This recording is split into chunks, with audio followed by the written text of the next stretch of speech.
Hello friends, myself Dharmaraj Kumar. I am going to teach class 12 physics. तो class 12 physics में पहला chapter जो है चैप्टर फर्स्ट में हम लोग डील कर रहे हैं जिसका नाम है electric charge and fields.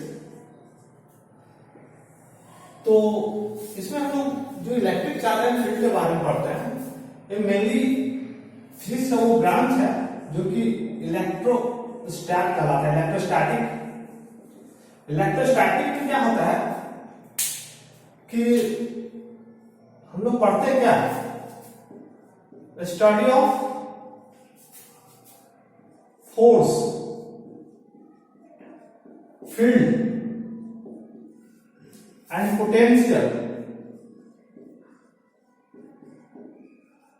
Of static charge. क्या पढ़ते हैं? Force, field, potential of static charge. अब आपके दिमाग में आ रहा होगा कि स्टैटिक चार्ज होता क्या है, तो स्टैटिक चार्ज के बारे में बात करते हैं। वैसा चार्ज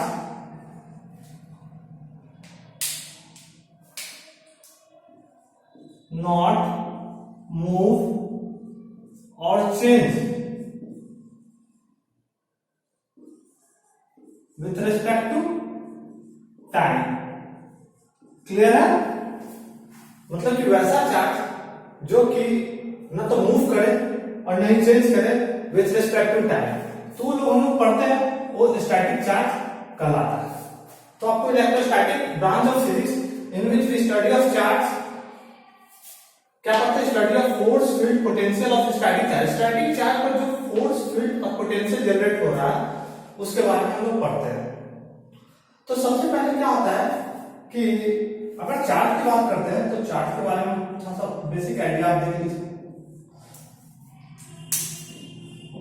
चार्ज जो है हमारा क्या है? स्केलर क्वांटिटी है।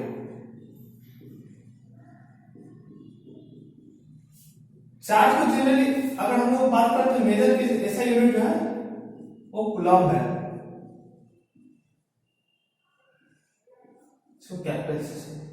अगर मैं बात करता हूं कि जनरली हम लोग के माइंड में आता है कि चार्ज तो इलेक्ट्रॉन आता है,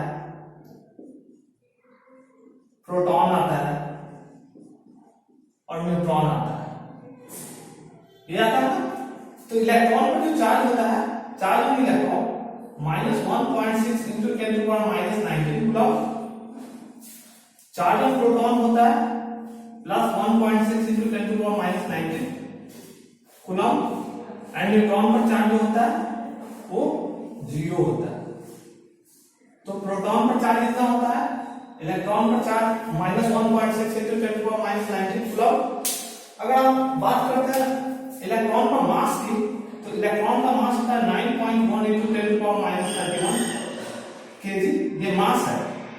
ये जो टर्म जो दिया है इधर एरो आप मार दीजिए, वो देख लीजिएगा, इधर चार्ज की बात कर रहे हैं, ठीक है। तो 9.1 into 10 to the power -31 kg electron पर मास होता है। प्रोटॉन का मास होता है 1.672 into 10 to the power -27 kg।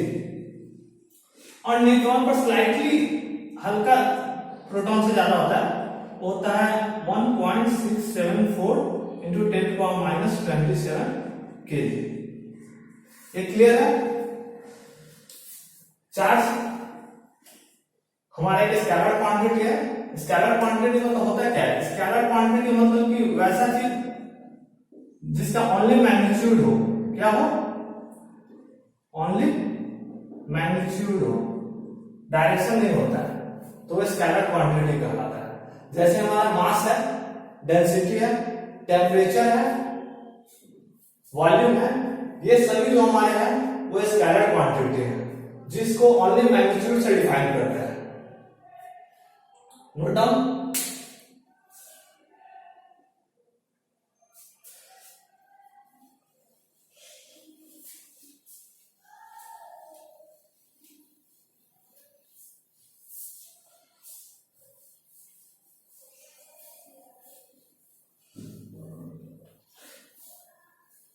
अब मैं थोड़ा बेसिक थिंग्स बताना चाह रहा हूं कि अगर मैं एक ग्लास रॉड लेता हूं, क्या लेता हूं?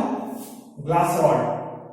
जीआर मतलब ग्लास रॉड से जनरली हम बोलेंगे, जीआर जब लिखेंगे तो आप लोग समझ लीजिए ग्लास रॉड की बात कर रहे हैं, और पीआर जब लिखेंगे तो आप लोग समझ लीजिएगा प्लास्टिक रॉड की बात कर रहे हैं। हम पढ़ने क्यों जा रहे हैं? क्योंकि इसके थ्रू हम लोग एक साइन कन्वेंशन डेवलप करेंगे। तो थ्रू आउट वर्ल्ड वाइड जो कन्वेंशन है, जो हमारे बेंजामिन फ्रैंकलिन अमेरिकन साइंटिस्ट है, उन्होंने एक कन्वेंशन दिया था कि किसको हम लोग पॉजिटिव चार्ज बोलेंगे, जैसे ग्लास रॉड को किसको हम लोग नेगेटिव चार्ज बोलेंगे। तो उनका एक कन्वेंशन है जो वर्ल्ड वाइड अडॉप्टेड है। तो क्या करते हैं हम लोग, ग्लास रॉड एक वॉल लेते हैं, ठीक है, क्या लेते हैं? Glass rod wall. दूसरा क्या लेते हैं? Glass rod 2। अब क्या करते हैं, ग्लास रॉड 1 और ग्लास रॉड 2 को हम यहां पर एक कपड़ा लेते हैं जिसको सिल्क और उल भी बोल सकते हैं, कोई भी हो, कोई भी एक ले। तो इससे क्या करते हैं, ग्लास रॉड यहां पे एक लेते हैं सिल्क और उल लेते हैं, ठीक है। ये जो कपड़ा से हम लोग क्या करते हैं, इस ग्लास रॉड को रब करते हैं। क्या करते हैं? रब करते हैं। तो इनिशियली वो लोग न्यूट्रल थे, लेकिन आफ्टर रबिंग क्या होगा? आफ्टर रबिंग देखिए क्या होता है। आफ्टर रबिंग ग्लास रॉड पर हमारा जो चार्ज आएगा, क्या आएगा? ये हमारा ग्लास रॉड 1 है, ग्लास रॉड 1 है, ये हमारा ग्लास रॉड 2 है। तो ग्लास रॉड पर रब करने के बाद पॉजिटिव चार्ज डेवलप होगा। क्या? Positive charge. तो ये क्या होता है कि ग्लास रॉड 1 है, ग्लास रॉड 2 है, आफ्टर रबिंग अगर इसको आपस में पास में लाएंगे तो क्या करेंगे, ये दोनों रिपेल करेंगे। क्या करेंगे? रिपेल करेंगे, मतलब रिपल्सन होगा, एक दूसरे को धक्का देंगे, क्योंकि सेम चार्ज जनरेट होंगे। उसी तरह से हम लोग सिल्क, जो पहले वाले रॉड को जो कपड़ा से रख ले, उसको सिल्क और ऊल का जो हम लोग कपड़ा लाएंगे, सिल्क 1 कहिए या उल 1 बोलिए, इसको भी हम पास में लाते हैं, सिल्क 2 या उल 2 बोलिए, कोई भी बोलिए। तो इसमें भी आपस में क्या होगा? रिपल्सन होगा। क्या होगा? रिपल्सन होगा। तो आफ्टर रबिंग अगर हम लोग अगेन ग्लास रॉड को लाते हैं, जीआर को लाते हैं, और सिल्क और उल को लाते हैं, क्या लाते हैं? सिल्क और उल को लाते हैं, तो इस दोनों में क्या होगा? आपको पता है ग्लास रॉड पर पॉजिटिव चार्ज है, इस पर नेगेटिव चार्ज है, तो इसमें क्या होगा? अट्रैक्शन होगा। क्या होगा? अट्रैक्शन। Note down.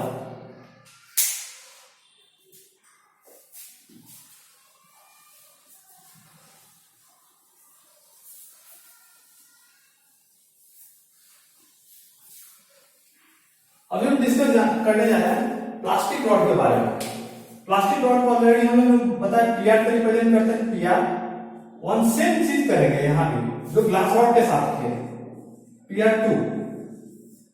इसको हम लोग क्या करते हैं, इसको हम लोग रब करते हैं कैट्स फर से। क्या से?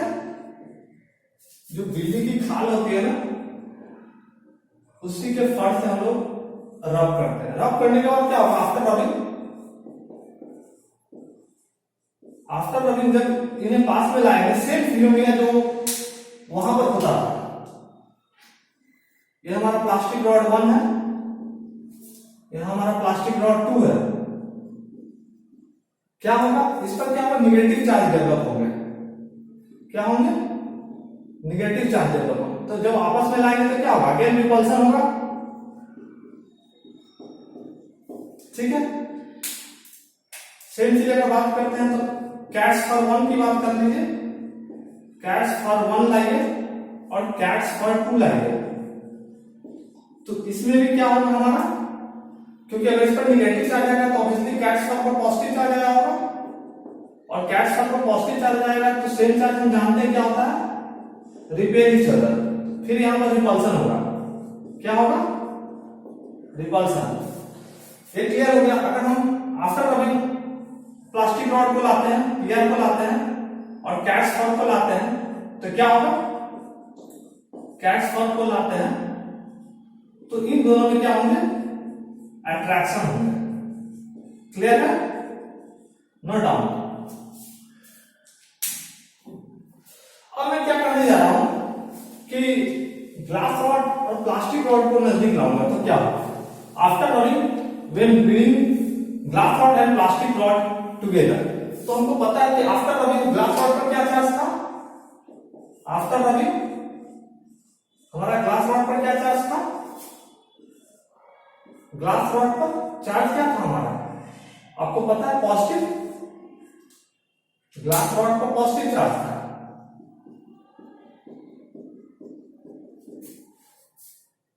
और प्लास्टिक रॉड पर क्या चार्ज था?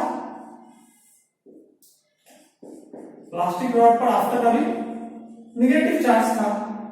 तो अगर आफ्टर रबिंग ग्लास रॉड और प्लास्टिक रॉड को नजदीक लाया जाए तो ये क्या करेंगे? आप आपस में क्या करेंगे? आपस में क्या करेंगे? अट्रैक्ट करेंगे। क्या करेंगे? अट्रैक्ट करेंगे।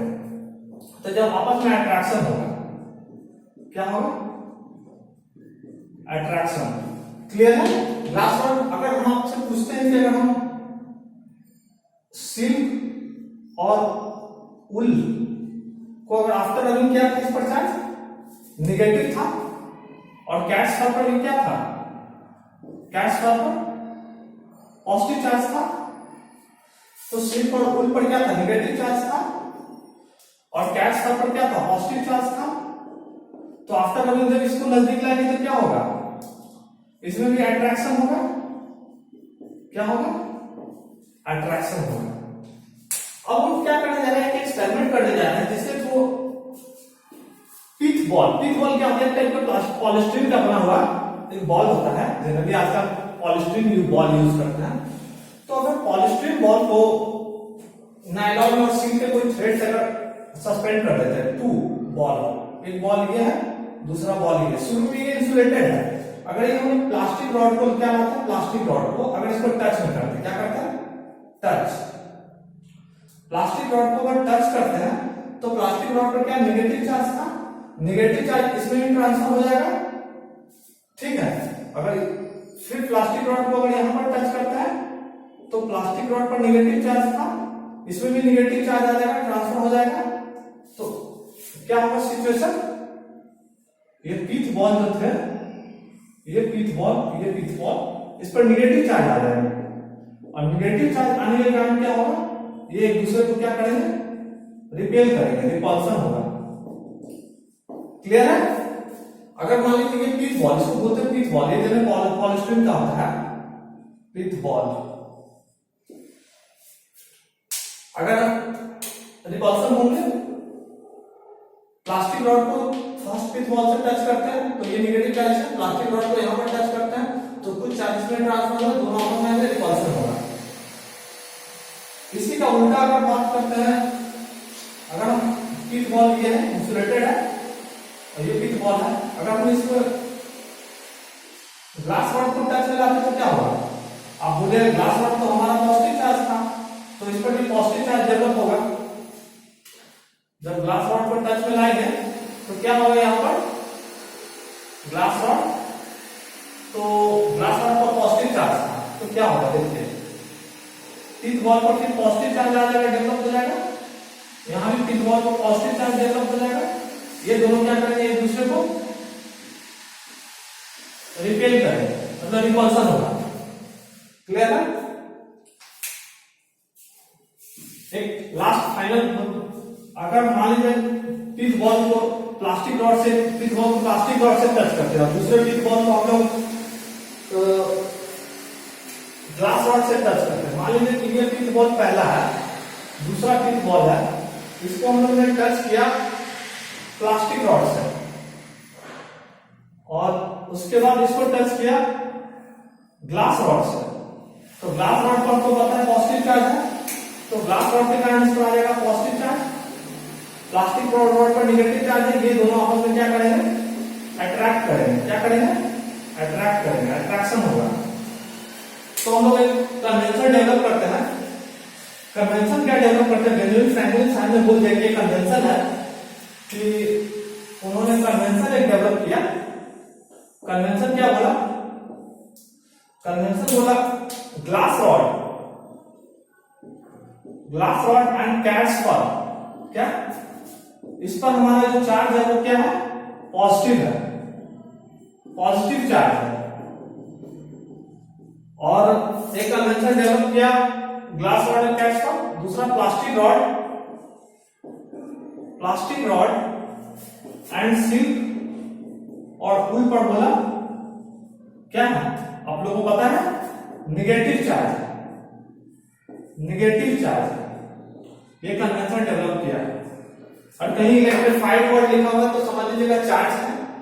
दूसरा अगर मान लीजिए किसी पर पॉजिटिव चार्ज है या किसी पर निगेटिव चार्ज है तो जनरली वर्ड यूज किया जाता है इलेक्ट्रिफाइड। इलेक्ट्रिफाइड वर्ड यूज करते हैं या चार्ज वर्ड यूज करते हैं। इलेक्ट्रिफाइड वर्ड या चार्ज वर्ड। अगर कहीं मान लीजिए हमारा जिस पर कोई चार्ज नहीं हो तो उस पर वर्ड यूज होता है न्यूट्रल। न्यूट्रल मतलब होता है कोई चार्ज नहीं है, मतलब उस पर चार्ज क्या हो? जीरो हो। Thank you for listening, nice lecture, thank you.